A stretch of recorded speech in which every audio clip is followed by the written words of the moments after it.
देखा शनिदेव, आपकी वक्र दृष्टि का मुझ पर कोई प्रभाव नहीं हुआ।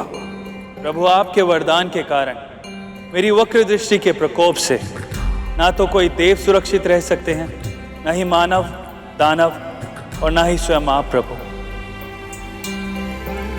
मेरी वक्र दृष्टि का ही प्रभाव था जो आपको कैलाश धाम छोड़कर इतने समय तक वन वन भटकना पड़ा और अंत में एक वृक्ष की कोटर में शरण लेनी पड़ी। परंतु मुझे सत्य का आभास है प्रभु, और सत्य ये है कि आज आपने मेरी वक्र दृष्टि के प्रभाव को सार्थक कर इस संसार में मेरी मान्यता को और वृद्धि दे दी।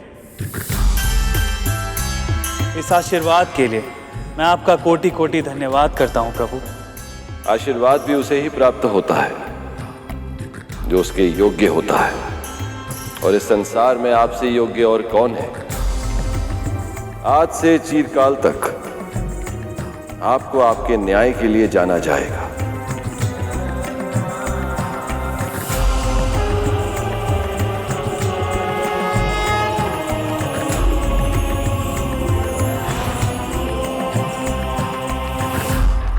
भगवान शिव का हमारी वक्र दृष्टि से सतर्क होकर छिपना महादेव की ही लीला है।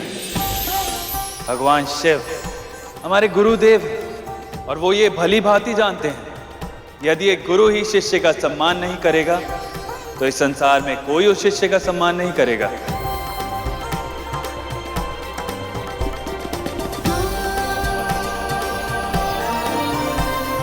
आप अपनी बातों से मुझे बहला रहे हैं स्वामी।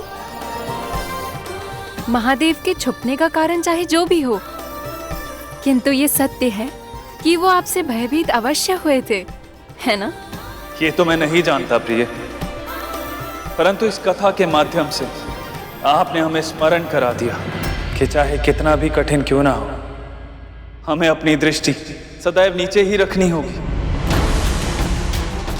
और हम चाह कर भी आपको इन नेत्रों से कभी नहीं देख पाएंगे। परंतु प्रिय, आपका ये श्राप हमें आपको अपनी मन की आंखों से देखने से नहीं रोक सकता। हम आपको अपनी मन की आंखों से देख सकते हैं। आपका अनुभव कर पा रहा हूं। कितनी सुंदर लग रही हैं आप, भोर की ओस की तरह शीतल, फिर भी प्रेम की ऊष्मा से भरपूर, देह को सुख का अनुभव कराने वाली वर्षा की तरह भावनाओं से ओतप्रोत।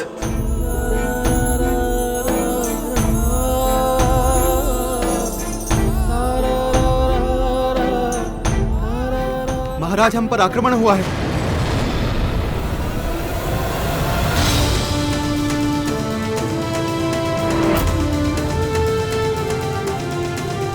मेरी दृष्टि के प्रकोप से महादेव भी सतर्क होकर छिप जाते हैं, तो कौन है ये मूर्ख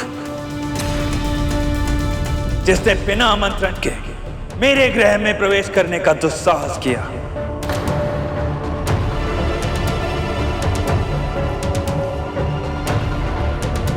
हे महादेव, अब किसके जीवन पर इनकी वक्र दृष्टि का प्रकोप पड़ने वाला है? रुकिए, आप सब नहीं जानते आप लोग क्या कर रहे हैं। आप सबको इसका परिणाम नहीं पता है। युद्ध कोई उपाय नहीं है।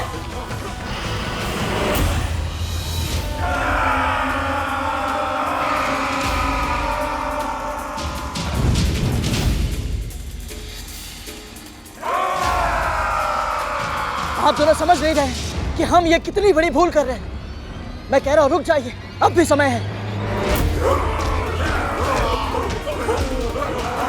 मैं कहता हूं रुक जाइए।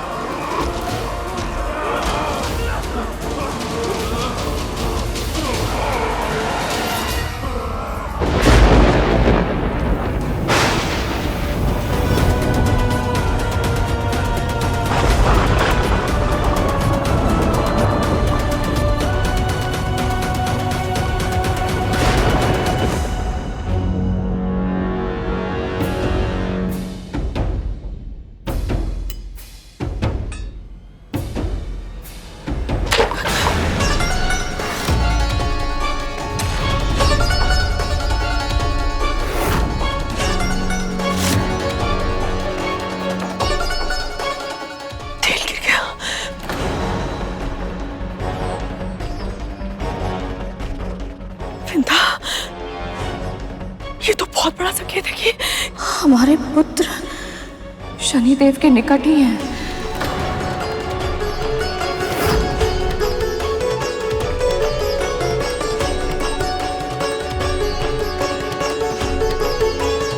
अवश्य है गरुड़, जानबूझ के हमारे भाइयों को अपने साथ लेकर के आए। शनिदेव की वक्र दृष्टि उन पे पड़े। और पहले भी कह चुकी हूँ मैं, एक बार फिर से कहती हूँ, मेरा गरुड़ ऐसा कोई कार्य नहीं करेगा जिससे उसके किसी भी भाई का अहित हो।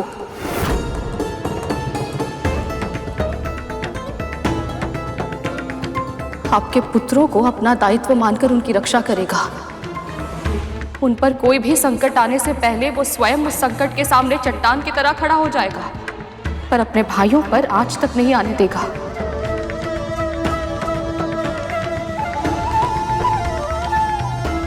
बस हमारे पुत्र कुछ ऐसा ना कर दें जिससे शनिदेव रुष्ट हो जाए।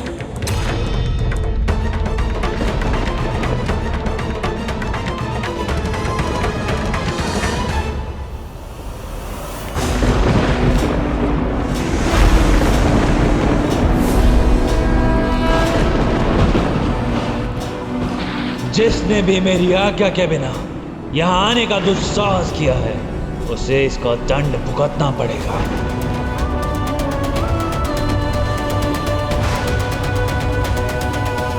ये कैसा विचित्र परिवर्तन है वातावरण में, कहीं कुछ अनर्थ तो नहीं होने वाला है?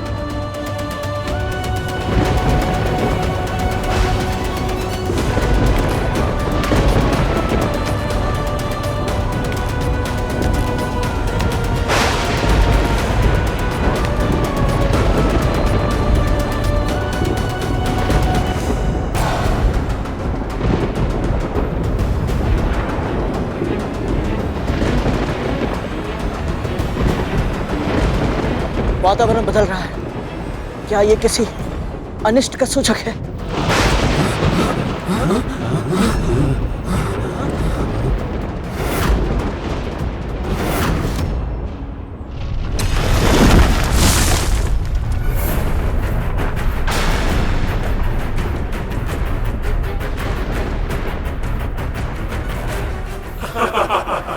संभल कर, इसके किनारे बहुत तीक्ष्ण है।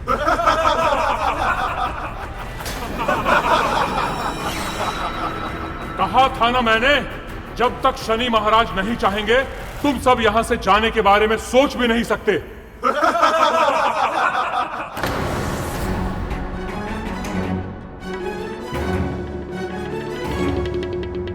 ऐसी कठिन परिस्थिति में क्या कर सकता हूं मैं? अपने नाग भाइयों को छोड़कर जा भी नहीं सकता। बड़ी माँ ने मुझ पर विश्वास करके इन्हें मेरे साथ भेजा था। बंदी बन गए हम सब, पर मैं इस कारागार में नहीं रह सकता। मुझे घर जाना है। भैया!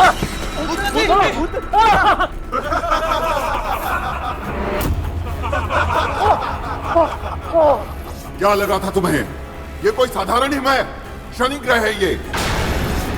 कोई भी वस्तु जैसी दिखाई देती है वैसी होती नहीं, और जैसी होती है वैसी दिखती नहीं। जैसे तुम सब जीवित हो, इसका अर्थ ये नहीं कि तुम सुरक्षित भी हो। बस अब यही समझ लो कि शनि महाराज ने अभी यह निर्णय नहीं लिया है कि तुम्हें कौन सा दंड दे और कौन सा नहीं। अब हम क्या करें? तुम तो इतने शक्तिशाली हो गरुड़, शीघ्र ही हमें यहाँ से बाहर निकालो, नहीं तो। शनिदेव की शक्ति के सामने मेरी शक्ति किसी योग्य नहीं है, और इस ग्रह का गुरुत्वाकर्षण इतना अधिक है कि अपना पूरा बल लगाकर यहाँ से उड़ना तो दूर, अपने पंख भी फड़फड़ा नहीं सकता। तो हमें क्या करना चाहिए? समर्पण।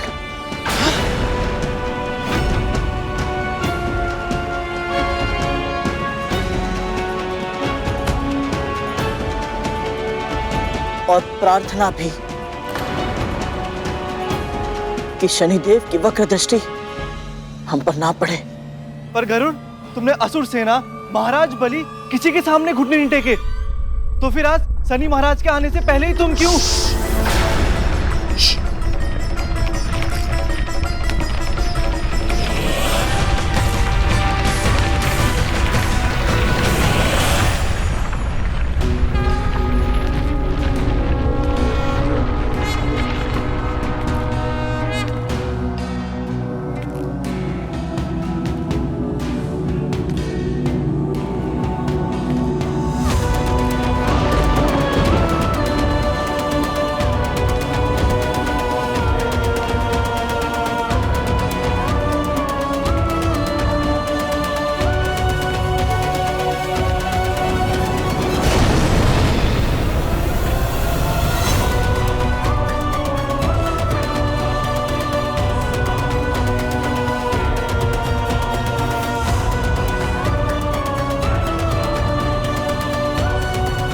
समस्त संसार को यमराज से भय लगता है, परंतु वो तो वरदान है।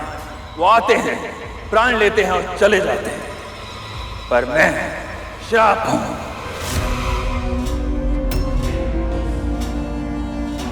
मैं जीवन का अंत नहीं करता, परंतु जीवन को मृत्यु से भी भयानक बना देता हूं।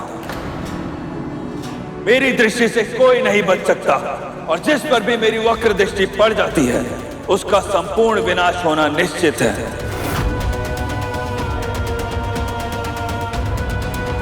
फिर भी तुम यहां आ गए मेरे सामने। ये ग्रह मेरा घर है, मेरा निवास स्थान, और यहां बिना आज्ञा और बिना निमंत्रण के आने से तुमको दंड क्यों ना दूं मैं?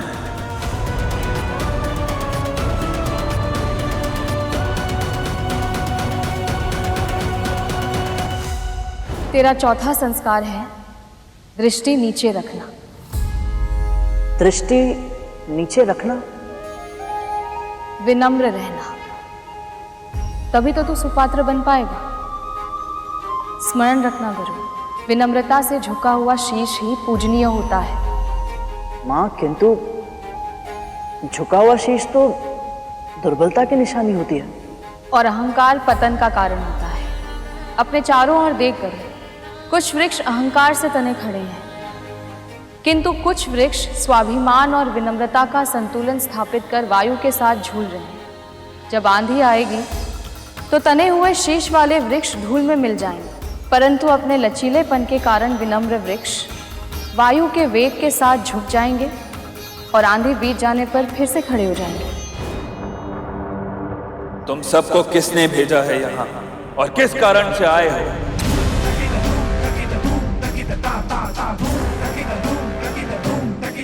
शीघ्र बताओ, अन्यथा मेरा प्रकोप सहने के लिए तैयार हो जाओ। यदि मैंने बता दिया कि मुझे अंतरिक्ष में बड़ी माँ ने भेजा था, तो कहीं शनिदेव क्रोध में उन्हें दंड ना देते। जब तक इनका आवेश शांत नहीं हो जाता, मौन रहना ही उचित होगा। गरुड़ ऐसे ही मौन रहेगा या कुछ बोलेगा भी? मैं भी वही सोच रहा था तक तू, ये कुछ बोलता क्यों नहीं है? क्यों नहीं बताता कि हम तो यहाँ पर आना ही नहीं चाहते? वो तो इस ग्रह की गुरुत्वाकर्षण शक्ति ने हमें यहाँ पे खींच लिया। दोष हमारा नहीं है, इस ग्रह का है।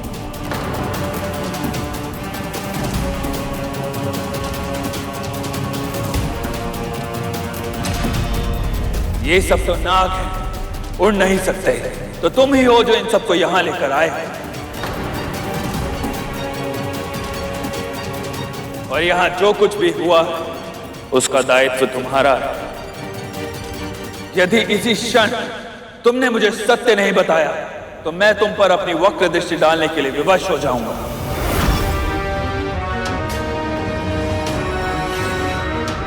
और यदि एक बार मेरी वक्र दृष्टि तुम पर पड़ गई तो तुम्हारे जीवन की सारी प्रसन्नता मेरे नेत्रों की अग्नि में जलकर भस्म हो जाएगी, और फिर कभी तुम अपने किसी भी उद्देश्य को पा नहीं पाओगे और कभी भी किसी भी कार्य में सफल नहीं हो पाओगे।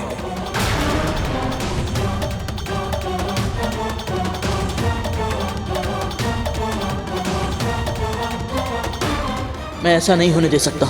यदि सच में मेरे जीवन में शनि की साढ़े साथी लग गई तो मैं माँ को दास्ता से मुक्त कैसे कराऊंगा? मुझे इन्हें सत्य बताना ही होगा, और मैं नागों के लिए संकट का कारण नहीं बन सकता। तो फिर क्या करूं मैं? माँ,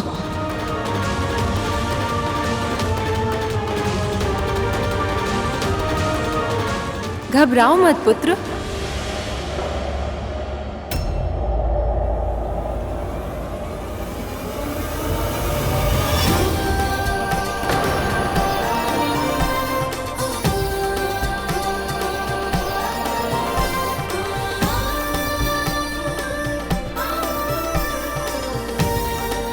मेरे पति न्याय के देवता हैं।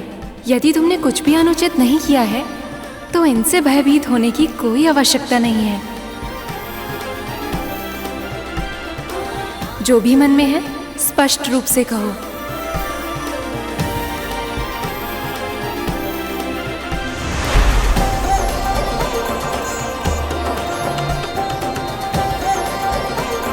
सत्य कह रही हैं देवी, यदि तुम मेरे क्रोध की ज्वाला को फिर से प्रज्वलित नहीं करना चाहते तो यही समय है। स्पष्ट बोलो और सत्य बोलो। माँ ने सही कहा था, मौन रहने से कभी कभी बड़ी से बड़ी आंधी आकर भी चली जाती है।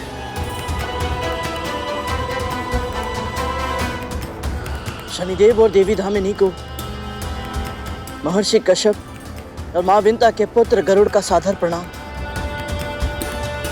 सत्य ये है कि मैं अपनी बड़ी माँ के आदेशों का पालन करते हुए अपने नाग भाइयों को सूर्यलोक लेकर जा रहा था, परंतु उल्कापिंडों की वर्षा के कारण हम अपना पथ भटककर यहाँ आ पहुंचे।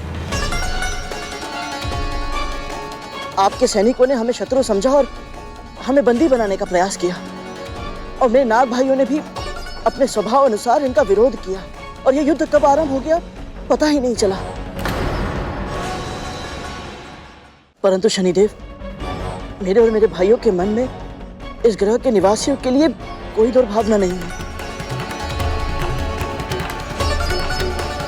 बल्कि मुझे तो ऐसा लगता है कि अवश्य ही मैंने कोई शुभ कार्य किए होंगे कि मुझे आपके दर्शन करने का अवसर प्राप्त हुआ। मैं धन्य हुआ देव। मेरे दर्शन करना तो दूर, समस्त संसार मेरी छाया से भी परे रहना चाहता है, और तुमने कहा तुम्हें हमारे दर्शन करके अच्छा लगा। यदि तुम हमसे भेंट करके इतने ही प्रसन्न हो तो अभी तक मौन क्यों थे? मैं मानता हूँ शनिदेव कि आपके विश्राम में बाधा डालने के बाद, आपके हाथ में त्रिशूल देखने के बाद मैं कुछ समय के लिए भयभीत अवश्य हो गया था, परंतु आपके विषय में मेरी माँ ने मुझे जो कुछ बताया है उसका स्मरण करने के बाद आप मेरे लिए भय का कारण नहीं, वंदनीय है। शनिदेव, मेरी ही तरह आपने भी अपने जन्म से पहले अपनी मां की पीड़ा को न केवल पहचाना बल्कि उसे सहन भी किया। तो भला दूसरों की पीड़ा को अपनी समझकर सहन करने वाले आप किसी और के लिए भय का कारण कैसे हो सकते हैं? मेरी मां की तरह आपकी मां को भी उनके अपनों ने बहुत पीड़ा पहुंचाई है, पर फिर भी ना तो वो धर्म के मार्ग से हटी और ना ही आप। सत्य तो ये है कि बचपन में अनेक कष्ट सहने के बाद जीवन में उन्नति पाने के लिए आपने बहुत कठिन तपस्या की शनिदेव, तब जाकर आपको न्यायाधीश का पद प्राप्त हुआ। इसलिए हर मातृभक्त को आपका अनुकरण करना ही चाहिए। यदि तुम्हें लग रहा है कि हमारी प्रशंसा करके तुम और तुम्हारे सभी नाग भाई हमारे प्रकोप से बच सकते हैं तो ये तुम्हारी भूल है।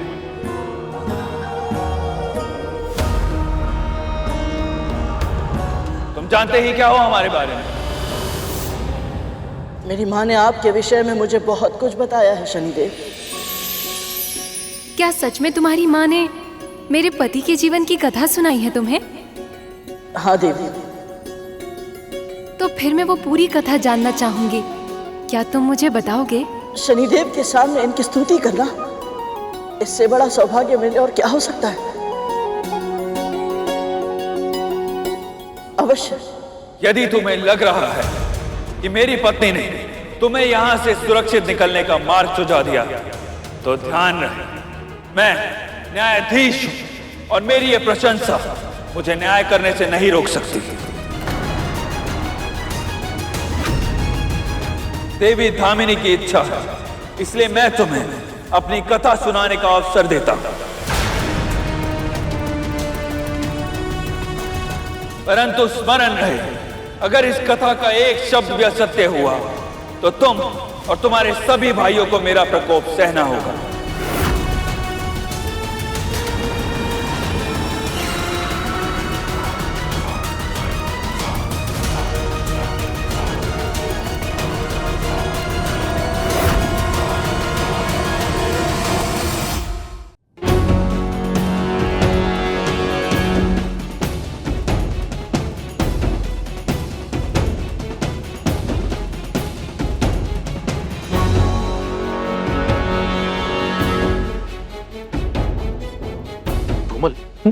यदि इससे कथा सुनाने में भूल हो गई और शनिदेव की दृष्टि इस पर पड़ गई तो इसकी तो 7.5 लग जाएगी।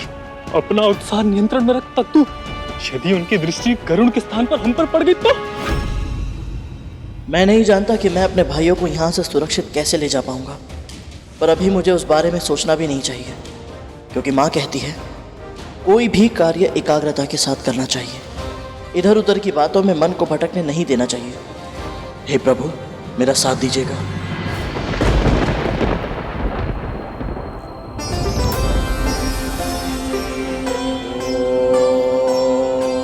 ब्रह्मदेवाय नमः। ओम लक्ष्मी नारायणाय नमः। ओम उमा महेश्वराभ्याम नमः। आज तुझे जो कथा सुनाऊंगी उसका महत्व अब तक की सभी कथाओं से अधिक है, क्योंकि ये कथा है न्याय को तरसते एक ऐसे बालक के जीवन की जो आगे चलकर न्याय का देवता बना। ये कथा है शनिदेव की।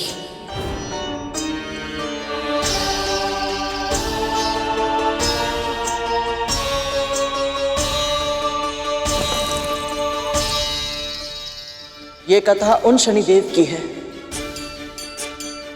जिन्हें देवों के बीच अपना उचित स्थान प्राप्त करने के लिए बहुत संघर्ष करना पड़ा था।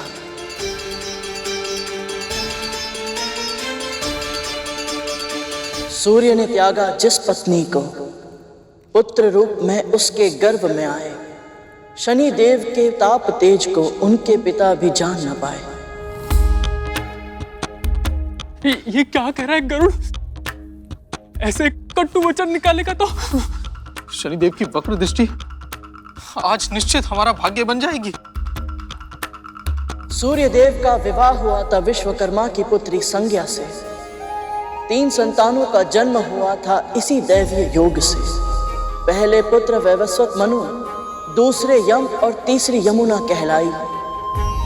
कालांतर में बनी नदी और अद्भुत उन्होंने कीर्ति पाई। विवाह को बीते वर्षों फिर भी स्वामी के तेज को था सहना कठिन।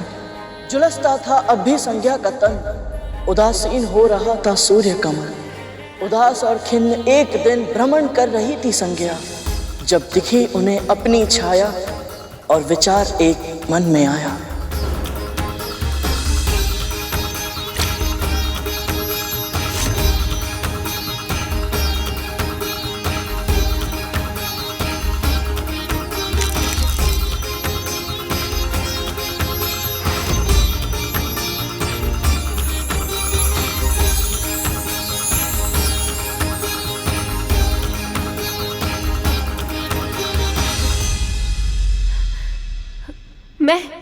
मैं स्त्री बन गई।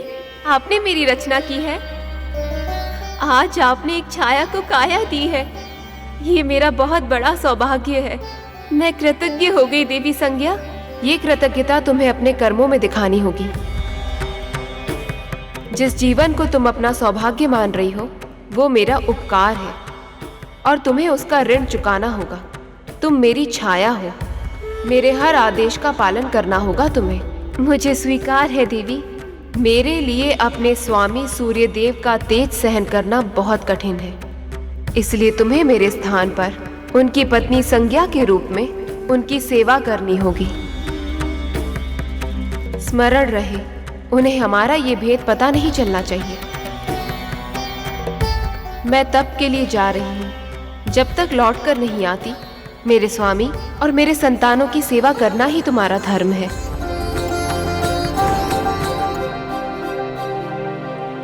थी संज्ञा छाया जैसे बहने हो दो, सब कार्य साथ में करती थी।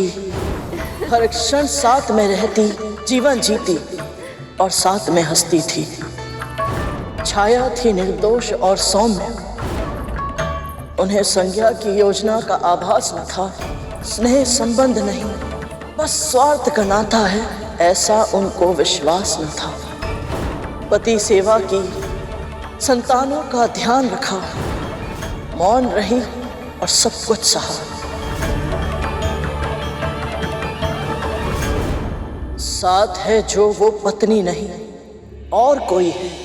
सूर्य को ये आभास न था, वो उनका तेज भी सहती, ध्यान भी रखती, घर का सारा कार्य भी था। अपनी कर्तव्य निष्ठा से छाया ने स्वामी का मन मोह लिया था।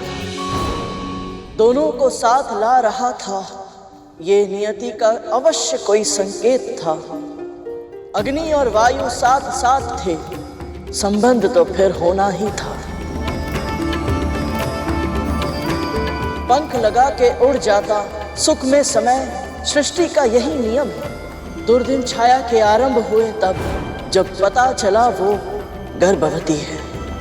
जो ही संज्ञा को मिली सूचना कि सूर्य और छाया ने प्रेम का समागम किया, बस बहुत हुआ, अब जाओ मेरे जीवन से।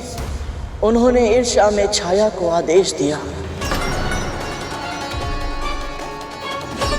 पर छाया तो प्रेम में रमी हुई थी। उन्होंने वचन दिया, मैं तुम्हारे पति से दूर रहूंगी, इस भावी माँ को एक कोने में रहने दो। संज्ञा को ये भी स्वीकार न था, आवेश में थी, छाया से झगड़कर वन चली गई।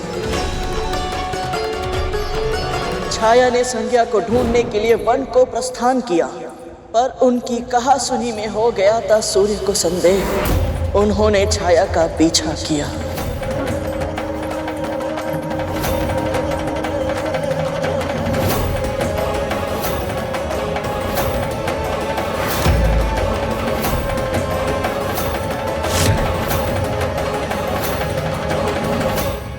देवी,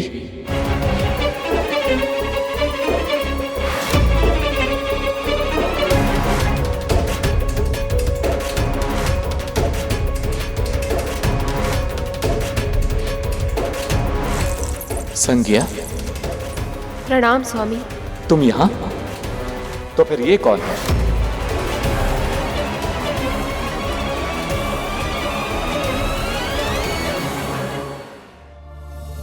छाया है, तुम्हारी छाया। तो क्या मैं अब तक इसके साथ?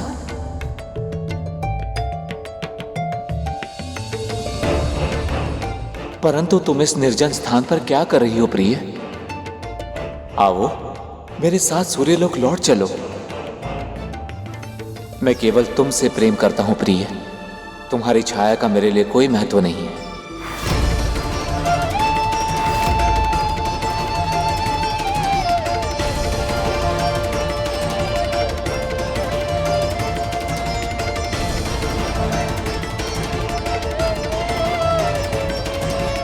ये कहकर आपने मेरे हृदय से बहुत बड़ा बोझ उतार दिया है स्वामी। मैं आपका तेज सहन नहीं कर पा रही थी, इसीलिए मुझे छाया की सहायता लेनी पड़ी। लेकिन अब मैं आपसे और अधिक दूर नहीं रह सकती। आप शीघ्र ही मेरे पिताजी के पास जाइए, वो अवश्य ही इसका कोई उपाय निकालेंगे, जिससे आपका ये भीषण तेज मेरे लिए समस्या ना बन सके और मैं फिर से आपकी प्रिय बनकर अपने सूर्यलोक लौट सकूं। मैं शीघ्र ही समाधान के साथ वापस आऊंगा। देव, मेरे साथ ऐसा अनर्थ मत कीजिए देव। मैंने आपको अपना प्रियतम माना है, पति समझकर ही आपकी सेवा की है, आपको अपना सब कुछ सौंप दिया है देव। मुझे अपने चरणों में स्थान दीजिए देव।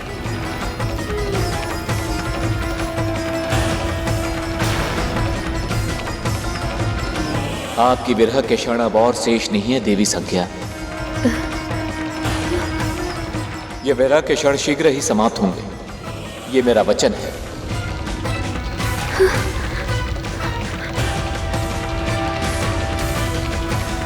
स्वामी,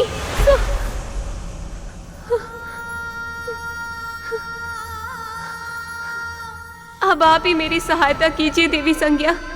आप ही कहिए न स्वामी से ऐसे मेरा तिरस्कार ना करें, अपना ले मुझे।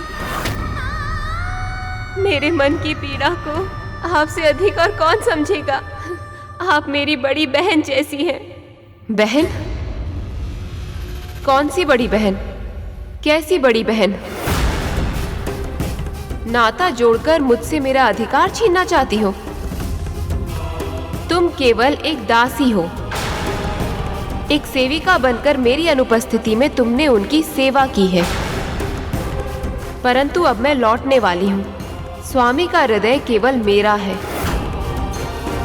जितना शीघ्र तुम अपना स्थान पहचान लो, तुम्हारे लिए उतना ही उत्तम होगा। कार्य दासी के और स्वप्न महारानी के।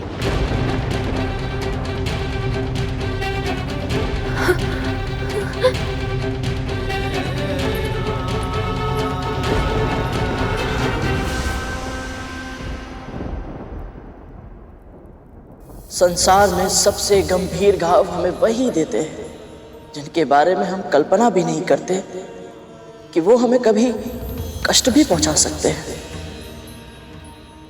छाया संज्ञा की साथी थी, दिन रात साथ ही रहती थी,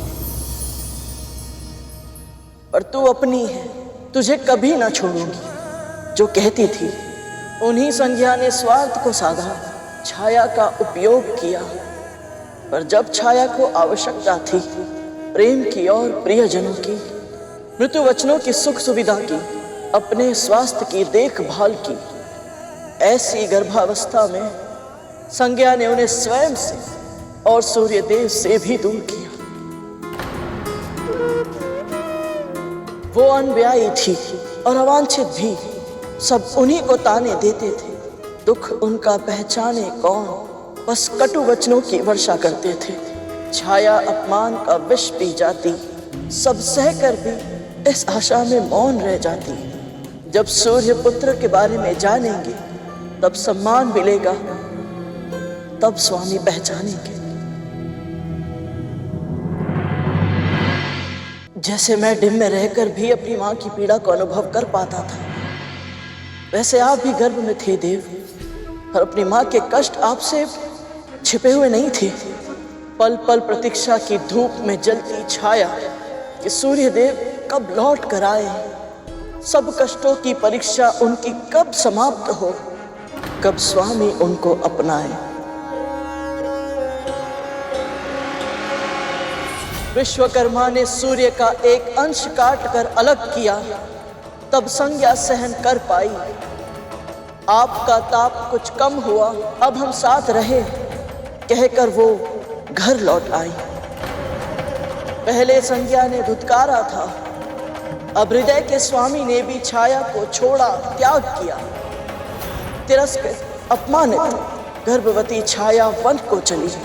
उन्होंने तपस्या करने का निश्चय किया। ओम नमः शिवाय, ओम नमः शिवाय, ओम नमः शिवाय, ओम नमः शिवाय, ओम नमः शिवाय, ओम नमः शिवाय, ओम नमः शिवाय, ओम नमः शिवाय। ओम तत्पुरुषाय विद्महे महादेवाय धीमहि तन्नो रुद्रः प्रचोदयात्। ओम तत्पुरुषाय विद्महे महादेवाय धीमहि तन्नो रुद्रः प्रचोदयात्। ओम तत्पुरुषाय विद्महे महादेवाय धीमहि तन्नो रुद्रः प्रचोदयात्।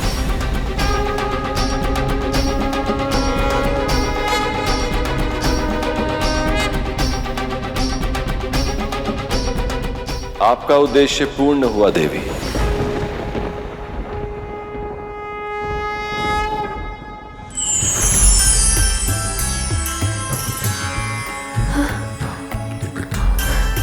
आपकी तपस्या सफल हुई। प्रभु, प्रभु आप मेरे सामने।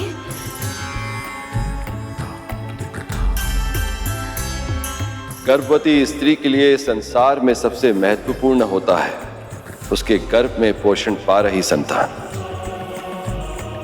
मैं आपको वरदान देता हूं देवी, आपका पुत्र आपके कुल का नाम और भी ऊंचा करेगा। यश और कीर्ति को असीमित रूप से आगे बढ़ाएगा आपका पुत्र।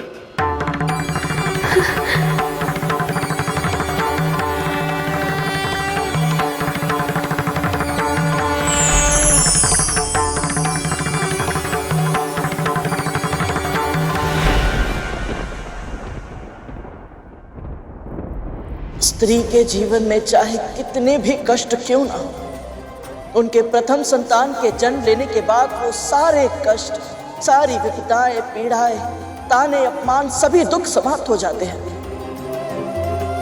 पर ये सुख ना मेरी माँ को मिला, ना आपकी माँ को मिला देव।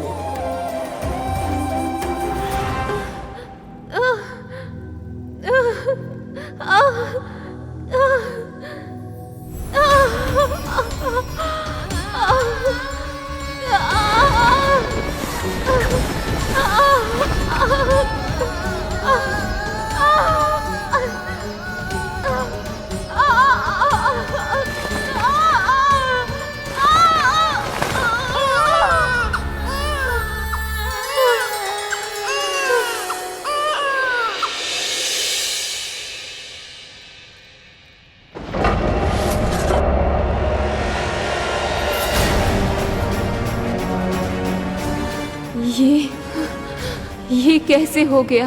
सूर्य देव तो संसार को प्रकाश का उपहार देते हैं और उनका अपना पुत्र अंधकार से भी अधिक गहरा, कैसे? क्या वो इसे अपनाएंगे?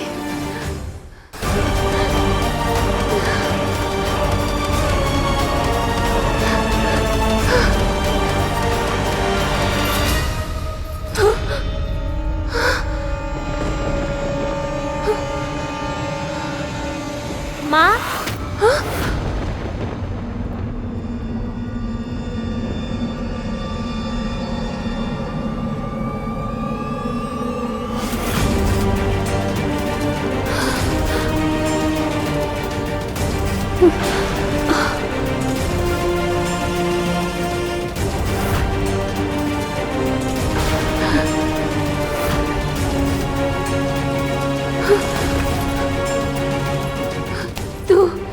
तो इतनी शीघ्र, इतना बड़ा, कैसे? जब माँ कष्ट में हो तो संतान उसके दुख दूर करना चाहती है माँ, पर विवश होती है संतान माँ, और ऐसे में उसके भीतर अपनी माँ के लिए समर्थ बन पाने की हट जन्म लेती है, और उस हट के प्रभाव से उनका विकास अन्य बच्चों की तुलना में अधिक होता है माँ। ऐसे बच्चे शीघ्र ही बड़े हो जाते हैं माँ। मैं आपकी पीड़ा को तब से जानता हूँ जब मैं आपके गर्भ में आया था। आपके हर कष्ट को अनुभव किया है मैंने, और अब मैं आपको आपका अधिकार दिलाऊंगा। मेरे साथ चलिए माँ, हम सूर्यलोक जाएंगे।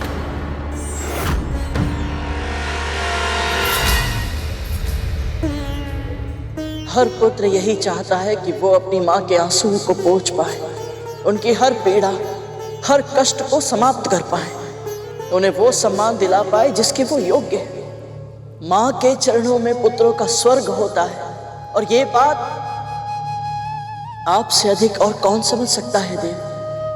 सत्य का प्रकाश अपने भीतर भरकर आप अपने पिता से मिलने गए, पर वहां जो हुआ वो आपकी कल्पना से परे था।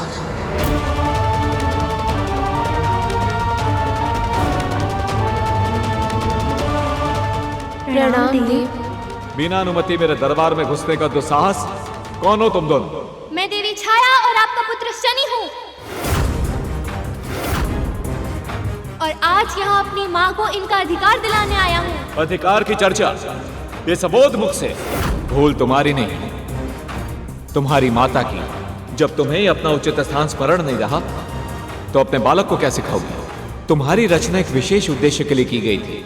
यदि वो उद्देश्य ही समाप्त हो गया तो तुम्हारा अस्तित्व भी समाप्त हो जाना चाहिए था। कैसे छाया, कैसे एक पर पुरुष के साथ संबंध बना पाई तुम? कैसे उस पुरुष की सैया सुसज्जित कर पाई जिस पर तुम्हारा कोई अधिकार ही नहीं?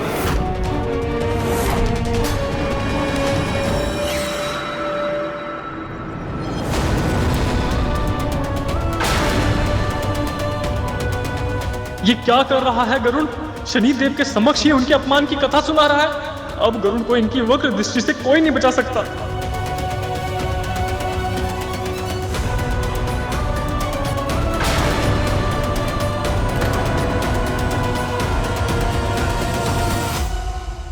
ऋषिराज गरुड़ के साहस भरे कारनामे देखने के लिए चैनल को सब्सक्राइब करें और साथ ही बेल आइकॉन दबाना न भूलें।